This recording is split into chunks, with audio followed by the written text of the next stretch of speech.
Corey, there's no way you can describe in words the atmosphere in Alex Box Stadium in postseason. I mean, it's great all year, but when you get to the postseason and the fans have that little extra intensity about them, and the players too, everybody is, I used to look at the 56-game regular season as the grind, and the reward at the end of that grind is your postseason.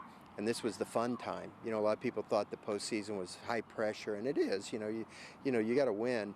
But I always enjoyed it, and I loved it. And the biggest thing I probably miss about coaching is these big games in the postseason and winning championships. So, I'm sure the players, the coaches, the fans, everybody's excited about an exciting weekend ahead of them. Do you miss the pressure that comes with LSU baseball and being like, this team is #1 all year long, and now people just have such high expectations? Do you miss that? Well, I don't miss the pressure. Honestly, I never felt the pressure. I just loved my job so much, and I loved working with the players, and I always felt confident in our team, so I didn't really feel pressure about it from that standpoint. Criticism comes with the job. I mean, if you don't win every game, there's going to be people out there that think you should have. And if you get too tied up in listening to that, then you don't maintain your own self-confidence.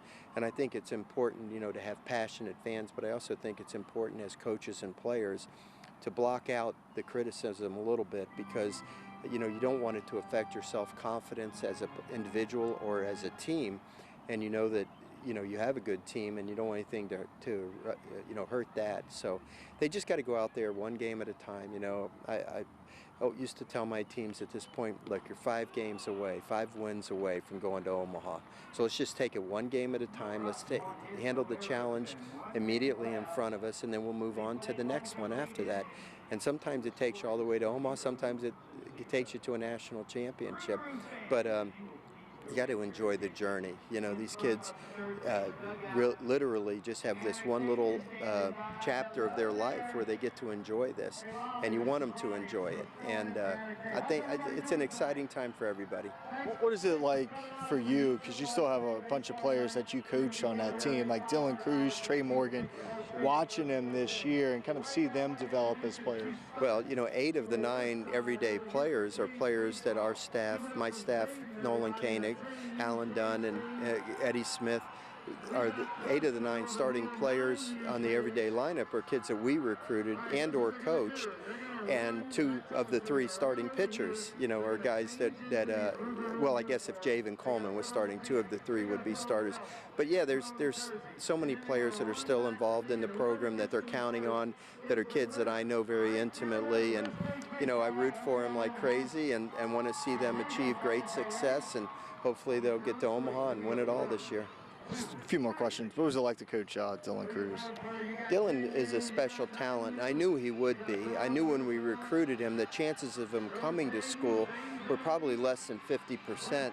And then when he called me before the summer, before the draft after his senior year, and told me he was going to pull his name out of the draft, I was pretty excited, because I knew this kid had very special talent. And you put him in the category with guys like Alex Bregman and DJ LeMahieu, some of the great players that we've had through the years. And Dylan has done really a tremendous job. His freshman year, I think he hit 20 home runs or so, and he's continued that stuff in his sophomore and junior years. So he's a wonderful young man. He cares about the right stuff. He plays the game the right way.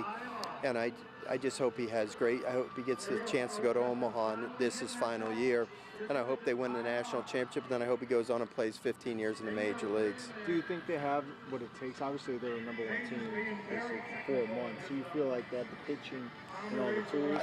There's no question in my mind that they have all the talent that is necessary. I know sometimes the pitching gets a bad name, but they've got great arms. I mean, these kids have the talent. They just need to go out there and perform. Sometimes the defense is a little shaky here and there, but they have the ability to do it, and obviously they have the bats to do it. So in order to win it, though, Corey, 3 things have to happen. You have the talent, check mark, okay, but you got to be good at the right time, and you have to have a little bit of luck as well.